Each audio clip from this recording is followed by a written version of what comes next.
Hello दोस्तों, welcome to the movie diaries casualties of war. दोस्तों, Vietnam war लगभग 20 सालों तक चला था, 1955 से लेकर 1975 तक। ये जंग नॉर्थ वियतनाम और साउथ वियतनाम के बीच चल रहा था।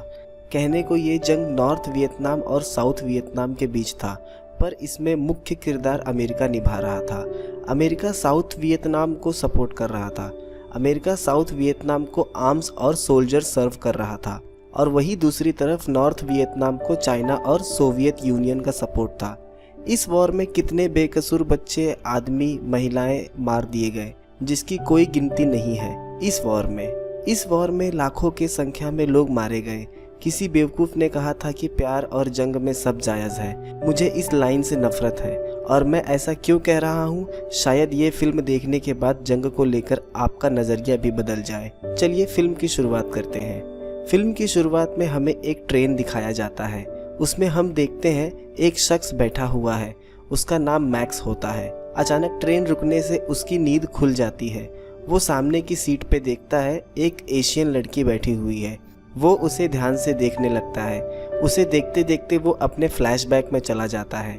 हम देखते हैं मैक्स अपनी टुकड़ी के साथ साउथ वियतनाम में नाइट पेट्रोल पर होता है। वहाँ वो LASV टीम को ढूंढ रहे थे। LASV का मतलब liberation army of south Vietnam. उन्हें वियत कॉन्ग के नाम से जाना जाता था। ये वो लोग थे जो नॉर्थ वियतनाम के कहने पे काम करते थे और साउथ वियतनाम और यूनाइटेड स्टेट्स के खिलाफ थे। वो लोग आगे बढ़ रहे होते हैं। तभी मैक्स से हैचर कहता है, क्या तुम्हें ज़मीन के भीतर से कोई आवाज़ आ रही है? वो कान लगाकर सुनने लगता है और कहता है, यहाँ वियत कॉन्ग का टनल हो सकता है। तभी वहाँ वियत कॉन्ग के लोग आ जाते हैं और फायरिंग करने लगते हैं। मैक्स अचानक से एक गड्ढे में गिर जाता है। ये वही टनल होता है जिसमें वियतनामीज छुप के रहते थे। सर्जन टोनी मैक्स को खींच के बाहर निकालता है। एक एक करके वो सारे वियतनामीज को मार देते हैं। सुबह वो किसी तरह से जंगल से बाहर आ जाते हैं और एक सेंट्रल हाईलैंड गांव में पहुंच जाते हैं। ब्राउनी मैक्स से पूछता है, तुम यहाँ कितने दिनों से हो? मैक्स बताता है 3 हफ्तों से। सर्जन टोनी कहता है, मैक्स, हैचर और क्लार्क, तुम तीनों यहाँ फैल जाओ और अलर्ट रहना। टोनी ब्राउनी के साथ आगे चला जाता है। आगे मैक्स को गाँव के बच्चे आम देते हैं खाने के लिए। तभी वहाँ टोनी आ जाता है, आम छीन के फेंक देता है। कहता है, यहाँ की कोई भी चीज़ मत खाना, इसमें कुछ भी हो सकता है, तुम मर भी सकते हो। टोनी कहता है, यहाँ पता नहीं चलता कौन कॉन्ग है और कौन नहीं। मैक्स वहाँ अपने ग्रुप के साथ एंजॉय कर रहा होता है। तभी वहाँ वियत कॉन्ग के लोग आ जाते हैं और फायरिंग करने लगते हैं, और गोली आके सीधा ब्राउनी को लगती है। ब्राउनी नीचे गिर जाता है। मैक्स टोनी को इस हाल में तड़पता देख के घबरा जाता है। टोनी ब्राउनी के गर्दन पे ब्लड प्रेशर को रोक के रखा होता है। ब्राउनी कहता है, मैं अच्छा नहीं महसूस कर रहा हूँ। टोनी कहता है, तुम ठीक हो जाओगे। फिर वहाँ US आर्मी का चॉपर आ जाता है।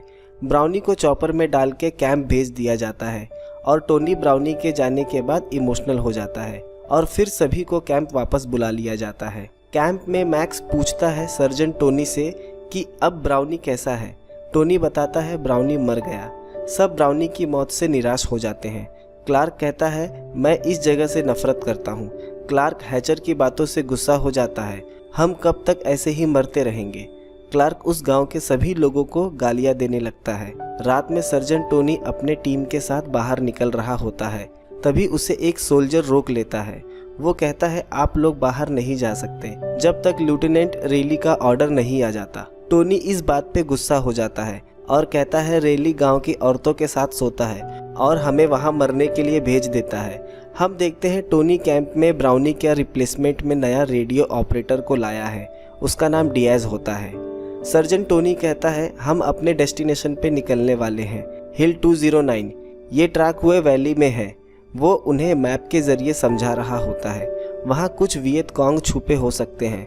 हमें वहाँ उनके बंकर टनल्स का पता चल सकता है, और ऑर्डर आया है किसी को शूट नहीं करना है जब तक बात सेल्फ डिफेंस पे ना आ जाए। टोनी कहता है, और जाते वक्त हम गांव से एक लड़की को किडनैप कर लेंगे और जाते वक्त उसके साथ मजे करेंगे। मैक्स टोनी की बात सुन के अनकंफर्टेबल हो जाता है। मैक्स रात में ये बात अपने दोस्त से बताता है, पर वो कहता है, टोनी मजाक कर रहा होगा, टोनी किसी लड़की के साथ ऐसा नहीं करेगा। पर मैक्स कहता है लेकिन उसने ऐसा क्यों कहा? उसने कहा तुम्हारे बाकी दोस्तों ने क्या कहा इस बारे में? मैक्स बताता है सब मजाक में ले रहे थे। रात में हम देखते हैं सर्जेंट टोनी अपने टीम के साथ गांव में आ जाता है। वहाँ एक लड़की अपने घर में सो रही होती है। तभी क्लार्क उस लड़की के मुंह पे हाथ रख देता है और कहता है सर्ज मुझे यही लड़की चाहिए, ये काफ़ी खूबसूरत है। टोनी उसे लेने के लिए बोल देता है।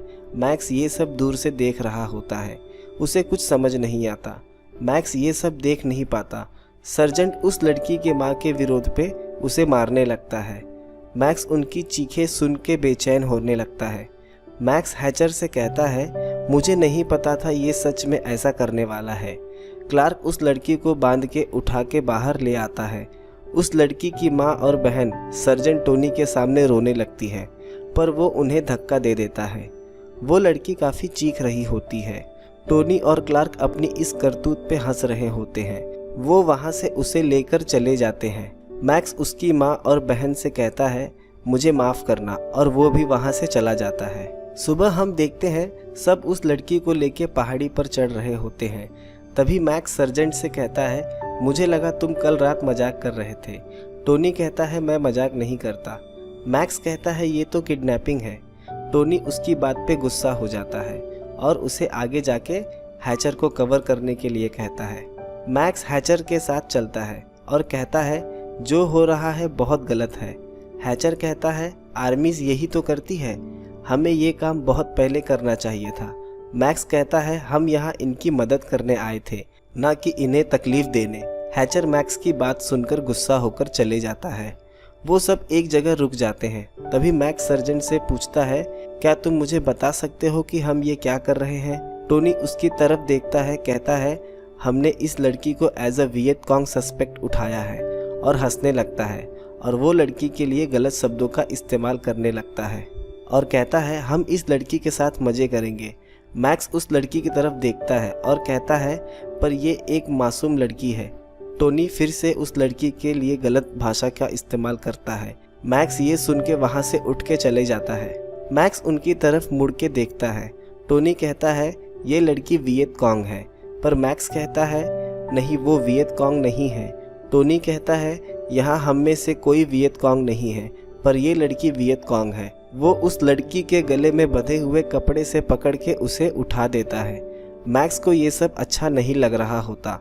वो लोग फिर आगे बढ़ने लगते हैं। उन्होंने अपना बैग उस लड़की के कंधों पे डाल दिया होता है और पहाड़ी रास्तों पे नंगे पैर चलने से वो लड़की के पैरों से ब्लड आ रहा था। आगे वो उस कैबिन तक पहुंच जाते हैं और टोनी वहीं रुकने का फैसला करता है। टोनी हैचर और क्लार्क को लेके आगे देखने चला जाता है। यहाँ मैक्स उस लड़की की तरफ देखता है। वो काफ़ी डरी होती है। तभी डियाज आके मैक्स से कहता है मैं इस लड़की का रेप नहीं करने वाला। वो कहता है इस बात में तुम मेरे साथ खड़े रहना। मैक्स कहता है मैं तुम्हारा साथ दूंगा। मैक्स उस लड़की को पानी पीने के लिए देता है। वो देखता है उसके पीठ पे चोट लगा हुआ है। वो डरने लगती है, पर मैक्स उसे कंफर्ट करता है। वो एक टॉवल में पानी लेके कहता है मैं तुम्हारे चोट को साफ कर देता हूँ। वो लड़की मैक्स को देख के रो पड़ती है।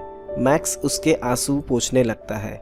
मैक्स कहता है मैं तुम्हारा दोस्त हूँ, मैं तुम्हें हर्ट नहीं करूँगा। मैक्स बाहर अकेले काफ़ी उदास बैठा होता है। तभी टोनी उसके बगल में आके बैठ जाता है।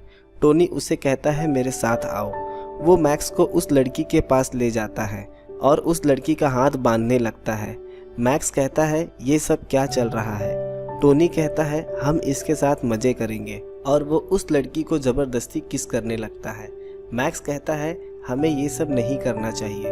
टोनी कहता है अब तुम्हारी बारी है। मैक्स कहता है मैं ये सब नहीं करूँगा, मैं किसी का रेप नहीं करने वाला। टोनी कहता है मैं तुम्हारा सर्जेंट हूँ, मेरे आदेश का पालन करो, तुम मुझे ना नहीं कर सकते। और वो मैक्स को गाली देने लगता है। तभी मैक्स वहाँ से जाने लगता है और कहता है मैं ये नहीं करने वाला। टोनी मैक्स को टीज करने लगता है कि तुम होमोसेक्सुअल तो नहीं हो। टोनी कहता है सब तैयार है। तब मैक्स डियाज की तरफ देखता है। डियाज अपना सर नीचे कर लेता है। टोनी डियाज की तरफ देखता है। वो डियाज से पूछता है तुम्हें कोई एतराज़ है डियाज? कहता है नहीं। टोनी अपनी गन को लेकर कहता है आर्मी इसे वेपन कहती है, पर ये है नहीं। वो अपने प्राइवेट पार्ट को पकड़ के कहता है ये है वेपन। टोनी उस लड़की को ले जाकर उसके कपड़े फाड़ता है और उसका रेप करता है। वो चीखती रहती है और वो उसे मारता रहता है। मैक्स ये सब बेसहाय होकर देखता रहता है। मैक्स उसे बचाने जाता है, लेकिन क्लार्क उसके गले पर चाकू रख देता है। मैक्स वहाँ से चला जाता है अपनी पोजीशन पे और टोनी उसके साथ रेप करता रहता है। टोनी रात में बाहर आता है, फिर वो कहता है अब डियाज की बारी है। उसके बाद क्लार्क फिर हैचर सब उस लड़की के साथ बारी बारी से रेप करते हैं। रात में सब साथ बैठे होते हैं। क्लार्क अपनी करतूत को हंसकर बता रहा होता है कि कैसे रेप करते वक्त उसने लड़की के गले पर चाकू रख दिया था। टोनी मैक्स के पास जाता है। वो मैक्स से बात करता है, पर मैक्स उसकी बात का कोई जवाब नहीं देता। टोनी कहता है तुम्हें आर्मी बहुत पसंद है। मैक्स कहता है ये कोई आर्मी नहीं है। सुबह सब पहाड़ी से नीचे देखते हैं, वहाँ वियत कॉन्ग के कुछ आदमी होते हैं। फिर मैक्स कैबिन में आता है। क्लार्क कहता है मैं आगे जा रहा हूँ, तुम इस लड़की पे नज़र रखना। मैक्स देखता है वो लड़की एक कोने में पड़ी हुई है। मैक्स उसके पास जाता है। वो डर के पीछे हटने लगती है। मैक्स उसके हाथ में बंधी रस्सी खोल देता है। वो देखता है उस लड़की के चेहरे पे काफ़ी चोट लगी होती है। मैक्स को ये देख के बहुत तकलीफ हो रही होती है। वो अपनी भाषा में कुछ कह रही होती है, पर उसे कुछ समझ नहीं आता। मैक्स कहता है मुझे माफ़ करना। मैक्स देखता है उसे काफ़ी तेज़ बुखार है। वो उसे इशारों में कहता है मैं तुम्हारे लिए कुछ खाने को लाता हूँ। मैक्स उसे बिस्किट देता है। वो खाने लगती है। वो लड़की कुछ कहती है, पर मैक्स उसकी बातें समझ नहीं पा रहा था। यहाँ टोनी क्लार्क से कहता है तुमने मैक्स के साथ उस लड़की को अकेला छोड़ दिया, जल्दी जाकर दोनों को यहाँ लेकर आओ। मैक्स उस लड़की से कहता है मैं तुम्हें यहाँ से बाहर निकालूंगा। मैक्स उसे लेकर जा रहा होता है, तभी वहाँ क्लार्क आ जाता है। वो दोनों को पहाड़ी पर लेकर चले जाता है। टोनी कहता है उस लड़की को जान से मार दो। मैक्स उस पर गुस्सा हो जाता है। वो हैचर को नाइफ देता है और कहता है उस लड़की को मार दे, पर हैचर कहता है मुझसे नहीं होगा। टोनी डियाज को उस लड़की को मारने को कहता है। मैक्स उसे मना कर देता है। फिर भी वो नाइफ से उसे मारने जाता है। तभी मैक्स हवा में गन फायर कर देता है और वियत कॉन्ग को उनके वहाँ होने का पता चल जाता है। वहाँ फिर फायरिंग शुरू हो जाती है। डियाज उस लड़की को चाकू से मार के वहाँ से चले जाता है, पर वो लड़की घायल होती है। वो लड़की उस रेलवे ट्रैक पे चलते जा रही थी। टोनी उसे देख लेता है। मैक्स उसे बचाने जाता है। टोनी तभी मैक्स को धक्का देके वहीं गिरा देता है। फिर टोनी और बाकी के लोग उस लड़की पे गोलियां की बौछार कर देते हैं। वो लड़की वहीं मर जाती है और ब्रिज से नीचे गिर जाती है। सब वहाँ से चले जाते हैं। मैक्स उस लड़की की लाश लेके रोने लगता है। मैक्स कैंप में आ जाता है। वहाँ वो अपने दोस्त से बताता है उन लोगों ने उस लड़की को मार दिया। तब क्लार्क वहाँ आ जाता है। वो कहता है जो कुछ हुआ उसे भूल जाओ और वहाँ से चले जाता है। मैक्स अपने दोस्त से कहता है अगर मैं उनके पास वापस गया तो वो मुझे मार देंगे। मैक्स का फ्रेंड कहता है तुम्हें ये बात लेफ्टिनेंट रेली को बतानी चाहिए। मैक्स रेली के पास जाता है, पर रेली इस बात को दबाने के लिए कहता है। वहाँ भी मैक्स का हाथ निराशा लगती है। मैक्स विलेज पेट्रोलिंग पे होता है। वहाँ वो अपने दोस्त को ये बात बताता है और कहता है मैं कैप्टन हिल से जाके इस बारे में बात करूँगा, शायद वो मेरी मदद करेंगे। मैक्स का दोस्त कहता है इनसे थोड़ा केयरफुल रहना। मैक्स कैप्टन हिल से मिलता है।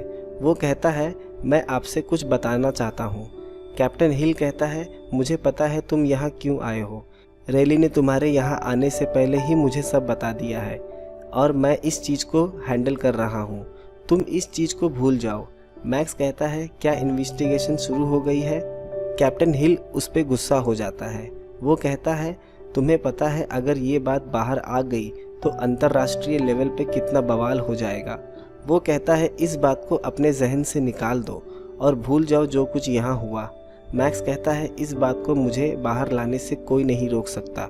रात मैक्स कैंप के एक कैबिन में होता है। क्लार्क उस कैबिन में ग्रेनेड डाल देता है, पर ग्रेनेड फटने से पहले मैक्स वहाँ से निकल जाता है। मैक्स गुस्से में होता है।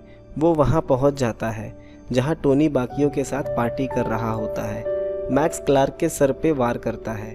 क्लार्क नीचे गिर जाता है। मैक्स कहता है मैंने सबको बता दिया है, पर किसी को फ़र्क नहीं पड़ता। यहाँ तुम लोग को मुझे मारने की चिंता छोड़ देनी चाहिए।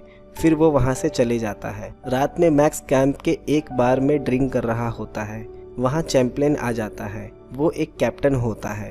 वो मैक्स के साथ बैठ जाता है। वो कहता है तुम लीव पे जा रहे हो। मैक्स कहता है मैं ट्रांसफ़र ले रहा हूँ। मैक्स कहता है मैं बस खुद को बचा रहा हूँ। वो देखता है मैक्स उससे बातें करता रहता है। वो देखता है मैक्स उससे बातें करते करते इमोशनल हो जाता है। वो मैक्स से पूछता है अगर कोई प्रॉब्लम है तो तुम मुझसे बता सकते हो। मैक्स उसे पूरी कहानी बताता है। फिर दूसरे दिन मैक्स सबके साथ उस लड़की की डेथ साइट पे होता है। वहाँ वो उसकी इन्वेस्टिगेशन करते हैं। हम देखते हैं दूसरे दिन चारों को ट्रायल पे बुलाया जाता है, पर किसी को भी अपने किए पर अफसोस नहीं होता। डियाज को 8 साल की सज़ा, हैचर को 15 साल की सज़ा, क्लार्क को उम्र कैद, टोनी को 10 साल की सज़ा सुनाई जाती है। फिर अचानक से मैक्स की नींद खुल जाती है। वो अभी भी ट्रेन में होता है। उसके सामने वही एशियन लड़की बैठी होती है। फिर ट्रेन रुक जाती है। वह लड़की उतर के जाने लगती है। मैक्स उतर के उसे आवाज़ देता है। वो ट्रेन में अपना स्कार्फ भूल गई थी। मैक्स उसे उसका स्कार्फ देता है। वो जाने लगती है। मैक्स उसे आवाज़ देता है। वो कहती है क्या मैं तुम्हें किसी की याद दिलाती हूँ? मैक्स कहता है हाँ। वो कहती है लगता है तुमने कोई बुरा सपना देखा है, और वो वहाँ से चली जाती है। मैक्स उस वियतनामी लड़की को याद करके एक बार फिर इमोशनल हो जाता है और फिल्म यहीं ख़त्म हो जाती है। दोस्तों मैं आपको बता दूं, ये फिल्म वियतनाम वॉर में घटित एक सच्ची घटना पे आधारित है। ये घटना 1969 में पहली बार लोगों की नज़र में आई। द न्यूयॉर्कर मैगजीन में काम कर रहे जर्नलिस्ट डैनियल लैंग ने इस आर्टिकल को पहली बार छापा था। बाद में इस घटना पे एक बुक भी छपी थी, इंसिडेंट ऑन हिल 192, और इस घटना पे ये फिल्म 1989 में बनाई गई। दोस्तों ये कहानी आपको कैसी लगी कमेंट करके ज़रूर बताएं। मिलते हैं अगले वीडियो में एक नए एक्सप्लेनेशन के साथ।